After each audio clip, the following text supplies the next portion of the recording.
De volta ao Identidade Geral, muito obrigado pela sua audiência, pela sua companhia. Você pode participar com a gente através das nossas redes sociais, facebook.com/ntjornalismo, @ntjornalismo, você nos encontra também no Twitter e no Instagram. E o nosso blog, novotempo.com/jornalismo. Ele é responsável pelo maior fenômeno editorial de livros de história do Brasil. É autor de uma trilogia que vendeu milhões de exemplares e rendeu os prêmios mais importantes do país na área de literatura. A gente recebe agora o jornalista que sempre foi escritor, mas que depois de 30 anos de redação, colocou no papel toda a sua paixão pela história nacional. Eu estou tendo o prazer de receber o Laurentino Gomes. Muito obrigado, Laurentino. Eu que agradeço. Pela sua presença. Deixa eu começar mostrando os livros que dispensam apresentações, porque venderam milhões, como eu falei. O Laurentino escreveu essa trilogia, que é o 1808, o primeiro, que até está com uma capa diferente, você estava me contando que é uma edição especial, né? Essa é uma edição revista e ampliada, porque esse ano se comemoram os 200 anos do Reino Unido, Brasil, Portugal e Algarve, que foi decretado em dezembro de 1815. Então eu decidi relançar o livro com um capítulo adicional, explicando por que foi criado o Reino Unido e como, né? Tá. Aí o segundo foi o 1822, que você está vendo aqui, e em 2013 o 1889. Está aqui a trilogia com 3 anos que são muito importantes para a constituição do Brasil, para a invenção do que é o Brasil, né? Não vou falar de cada um nesse momento, mas realmente são anos muito importantes para o Brasil que a gente tem hoje. Laurentino, deixa eu te perguntar o seguinte, como é que depois de 30 anos de redação, vamos começar por aí, redação de jornalismo, você participou, passou por redações importantíssimas do nosso país, Veja, Estadão também, Estadão, né? Foi repórter, foi editor executivo, várias funções dentro do jornalismo. Como é que você decidiu se tornar, então, escritor mesmo, escrever livros, reportagens como esses aqui? Para mim foi uma grande coincidência, né? É desses bons acasos que a vida oferece e que você tem que estar atento a ele. São oportunidades que surgem, né? Eu era editor executivo da revista Veja, tinha um plano de fazer uma série de edições especiais sobre a história do Brasil, que iam ser distribuídas de brinde para os leitores. Uhum. Um deles era sobre a vinda da corte de Dom João para o Rio de Janeiro em 1808. O plano foi cancelado. Num primeiro momento eu fiquei muito chateado, Eu né? imagino, porque é um tempão de pesquisa. A gente até tem um jargão nas redações, que a pauta caiu. Mas aí eu percebi que havia ali a oportunidade de lançar um livro-reportagem meu, porque em 2008 seriam comemorados os 200 anos da chegada da família real. Então, lancei o livro na Bienal do Rio de Janeiro, de 2007, e aí aconteceu o que definitivamente eu não esperava. O livro se tornou um best-seller. É isso que eu queria te perguntar e você acabou respondendo. Porque assim, eu imagino que você, enquanto jornalista, com uma visão do que é a leitura no Brasil, fez um livro, depois de uma frustração aí, porque a pauta caiu, como você bem disse, materializou toda essa sua pesquisa, mas você jamais, Laurentino, esperava que seria o sucesso um livro de história, falando sobre história como foi no Brasil, né? Não, eu nunca imaginei isso. Eu achava que tinha feito uma boa reportagem com base na minha experiência de mais de 30 anos de jornalismo. Mas isso eu sabia massivamente também que o Brasil é um país que lê muito pouco. As pesquisas mostram que o brasileiro lê, em média, menos de um exemplar de livro per capita por ano. Então é muito pouco isso. E livros de história nem pensar. Mas hoje, olhando para trás, eu acho que tem algumas razões importantes. E a principal delas é o momento em que o Brasil está vivendo. O Brasil hoje passa por uma experiência inédita na sua história, que são 30 anos de democracia. É a primeira vez que todos os brasileiros estão sendo chamados a participar da construção do futuro, participando no voto, nas eleições. E nesse ambiente é fundamental estudar história. Ou seja, é só olhando para o passado que você consegue entender que Brasil é esse, quais são os desafios, o que a gente precisa fazer para que o país se torne mais digno dos nossos sonhos, mais justo, mais humano, mais Laurentino, no futuro. Então eu acho que as pessoas estão olhando para o passado para entender o Brasil de hoje. Melhorar, para tentar ter um futuro melhor. Eu concordo com você que é fundamental, mas eu não sei se as pessoas elas vão se dedicar em 400 páginas por causa dessa consciência. Não, claro. Eu acho que tem muito da sua linguagem, Sim, sem né? dúvida, sem dúvida. Claro que há uma necessidade nacional de entender o Brasil de hoje, para poder construir o futuro. Mas, obviamente, a minha contribuição ao estudo de história do Brasil é de linguagem. Ou seja, eu uso aquela linguagem. O jornalista tem a missão, tem por natureza, como tarefa na sua profissão, ser acessível, fácil de entender, para democratizar o conhecimento, a cultura, a informação. Essa é uma missão da nossa carreira profissional, não é? E é o que eu faço no livro 1808, 1822, 1889. Ou seja, eu faço uma pesquisa profunda, eu li centenas de livros para construir esses 3 livros, mas na hora de escrever eu tenho que ser o mais simples possível. É importante que um estudante, uma criança, um adolescente que está numa escola fundamental, entenda o que eu quero dizer. Se esse adolescente entender, todos os demais leitores também entenderão. Então é dessa forma que eu escrevo, né?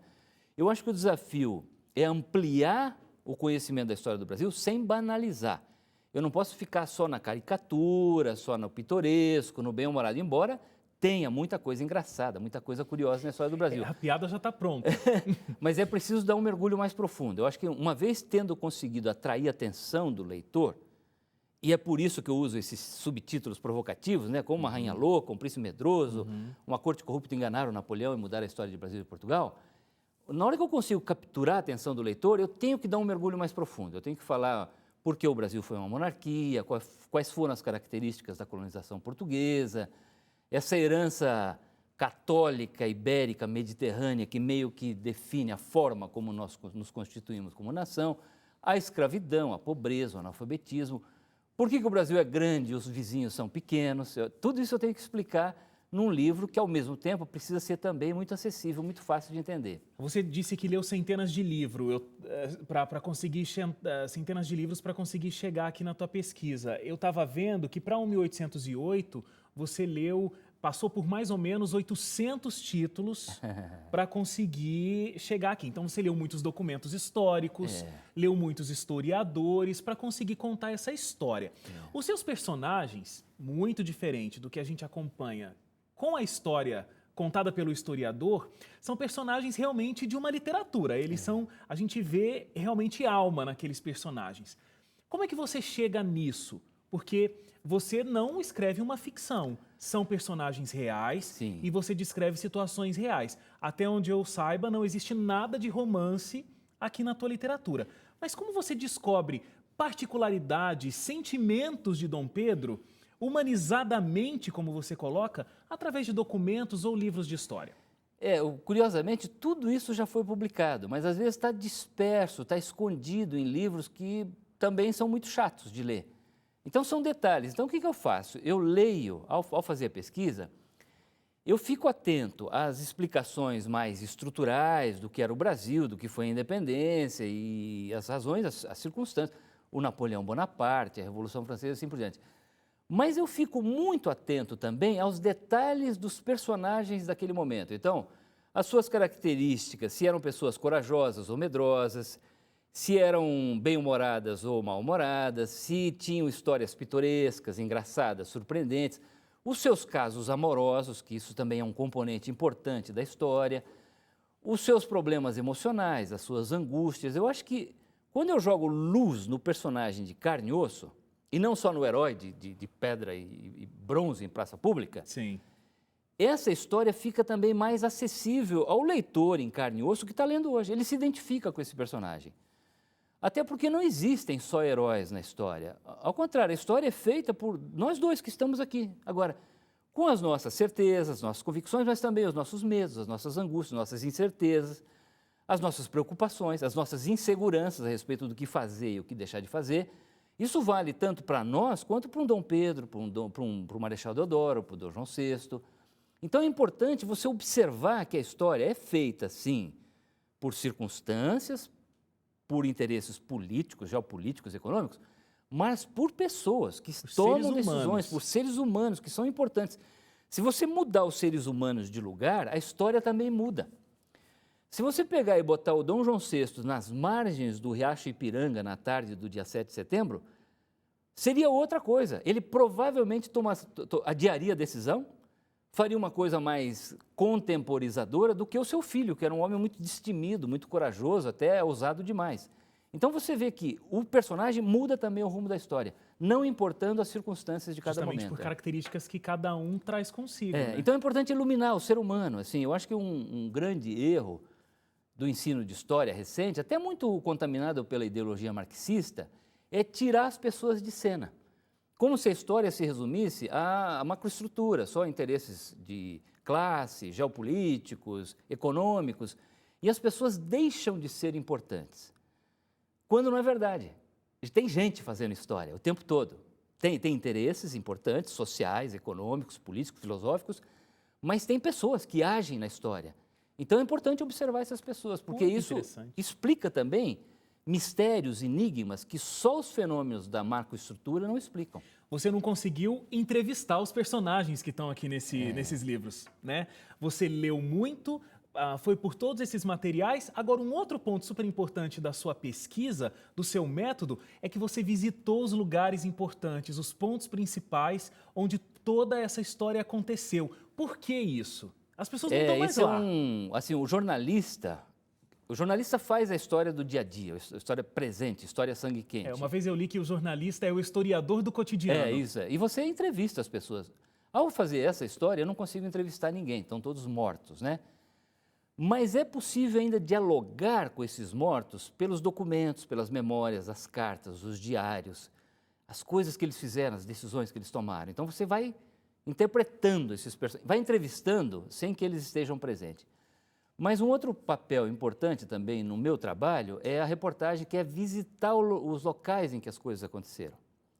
Que, curiosamente, apesar de estarem 200, 150 anos depois, tem muita informação lá ainda. Então, você ir a Petrópolis hoje e observar aquela pequena cidade imperial, que se julgava ser Viena ou Versalhes, com uma arquitetura sofisticada, frequentada por barões, pelo imperador, por viscondes, por viscondessas, e hoje ela está sitiada por um mar de favelas, de vendedores ambulantes, de uma cidade caótica, um comércio muito barato, é mostrar que na monarquia brasileira tinha uma miragem. O Brasil real era constituído de analfabetismo, de pobreza, de escravidão, e ali tinha uma corte que se julgava europeia. Então, você ia a Petrópolis, hoje você vê isso na paisagem.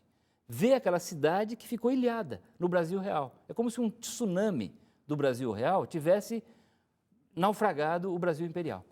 Então, por isso que é importante ir nos locais. Por isso que é importante ver como está hoje, né, a situação. Isso. E ver também que o Brasil não cuida da sua história, né? Os monumentos, os edifícios, as obras de arte, os museus estão todos abandonados, fechados, sem recursos. Ninguém visita esses locais, alguns estão em ruínas. Então, observar também que o Brasil é um país sem memória. O Brasil não olha para o passado, nós somos o país do improviso. Nós caminhamos para frente aos trancos e barrancos, tomando decisões às vezes erradas, porque já deu errado no passado, porque nós não estudamos história. Então, também, por isso que é importante visitar os locais dos acontecimentos, para mostrar que é um Brasil que vai deletando, vai apagando com a borracha a sua história à medida em que ela acontece. A gente não investe nessa preservação, né? Porque você visita o Museu Imperial lá em Petrópolis e visita o Palácio de Versalhes na França, tem uma diferença muito grande Brutal. De como está essa conservação, né? O Museu do Ipiranga, em São Paulo, que a nossa certidão de nascimento, o Brasil nasceu ali, está fechado. Já faz 2 anos, porque estava em ruínas, num processo de restauração que aparentemente vai até 2022. Quer dizer, isso é um absurdo, isso não acontece em lugar nenhum do mundo. Um museu ficar fechado durante 10 anos e um museu dessa importância como é o Museu do Ipiranga em São Paulo. Ô Laurentino, de 1808 até o 1889, qual é o fato da história do Brasil que, de repente, mais te chamou a atenção? Sei que a pergunta é chata, porque, de repente, existiram muitos momentos como esse, mas qual você destacaria aqui para a gente conversar?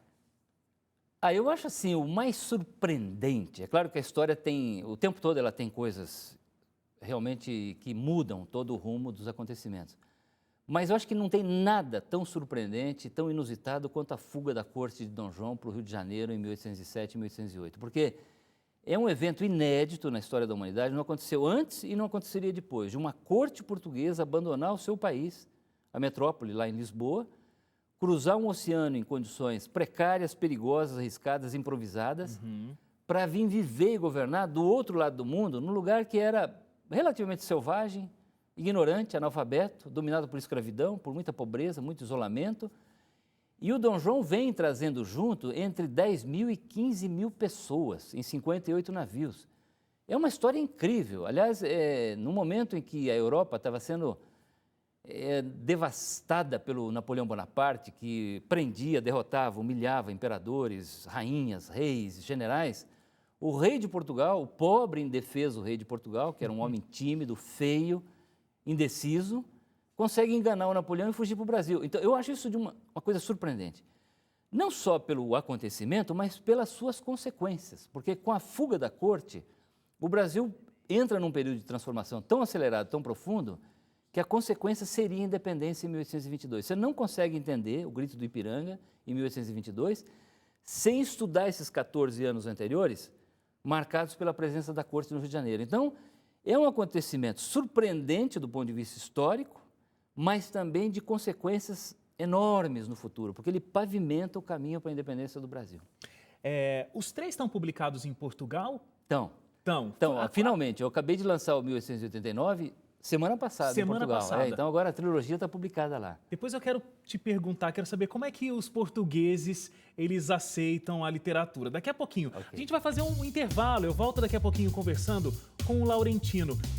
Você vai descobrir, por exemplo, o assunto que tem dominado os pensamentos do Laurentino e que ainda vai tirar muitas noites de sono dele nos próximos anos. A gente conversa sobre corrupção e sobre a nova trilogia do Laurentino. Logo depois do intervalo. Não sai daí, a gente volta já.